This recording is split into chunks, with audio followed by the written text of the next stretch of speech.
আসসালামু আলাইকুম সবাইকে। আজকে আমি আর আমার বন্ধু মোটরসাইকেল নিয়ে রওনা দিয়েছি শরীয়তপুরের উদ্দেশ্যে। পুরো যাত্রায় কি কি দেখলাম, কোথায় থামলাম এবং শরীয়তপুরের মাছ বাজারে কি অবস্থা সব কিছু দেখাবো আজকের ব্লগে। ভিডিওটি শেষ পর্যন্ত দেখবেন। বিকেলে আমরা মোটরসাইকেল নিয়ে যাত্রা শুরু করলাম। রাস্তার দুই পাশের সুন্দর দৃশ্য দেখতে দেখতে এগিয়ে যাচ্ছিলাম। আবহাওয়া ছিল বেশ ভালো, তাই ভ্রমণটা আরও উপভোগ্য লাগছিল। কিছু দূর যাওয়ার পর আমরা একটি চায়ের দোকানে থামলাম।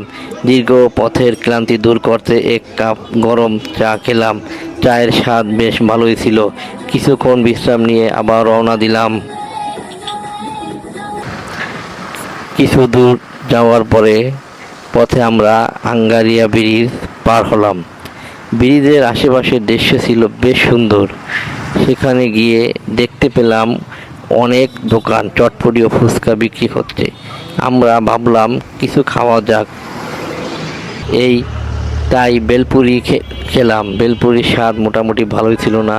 রাস্তার পাশে বসে খাওয়ার মজাই আলাদা।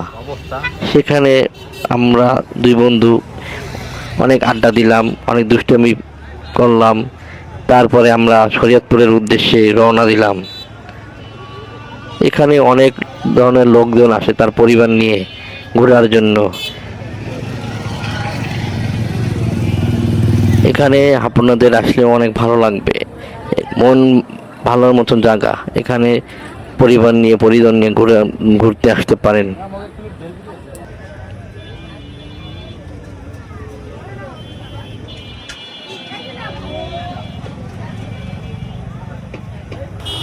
এরপর আমরা শরীয়তপুরের সদরে পৌঁছে গেলাম।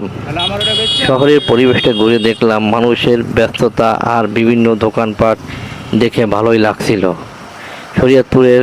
শরীয়তপুরে এসে শুনলাম এখানে নদীর তাজা মাছ পাওয়া যায়, তাই আমরা মাছ বাজারে গেলাম। বাজারে বিভিন্ন ধরনের মাছ দেখতে পেলাম। বিশেষ করে ইলিশ মাছের প্রতি নজর গেল। আমি এক বিক্রেতাকে জিজ্ঞেস করলাম ইলিশ মাছের দাম কত। তিনি বললেন প্রতি কেজি 3,000 টাকা। দাম একটু বেশি মনে হওয়ায় আমরা মাছ না কিনেই বাজার ঘুরে দেখলাম। এই ছিল আমাদের আজকের শরীয়তপুরের ভ্রমণ। মোটরসাইকেল জার্নি, চা বিরতি, বেলপুরি খাওয়া আর মাছ বাজার ঘুরে দেখার অভিজ্ঞতা আপনাদের সাথে শেয়ার করলাম। ভিডিওটা ভালো লাগলে লাইক, কমেন্টস ও শেয়ার করবেন।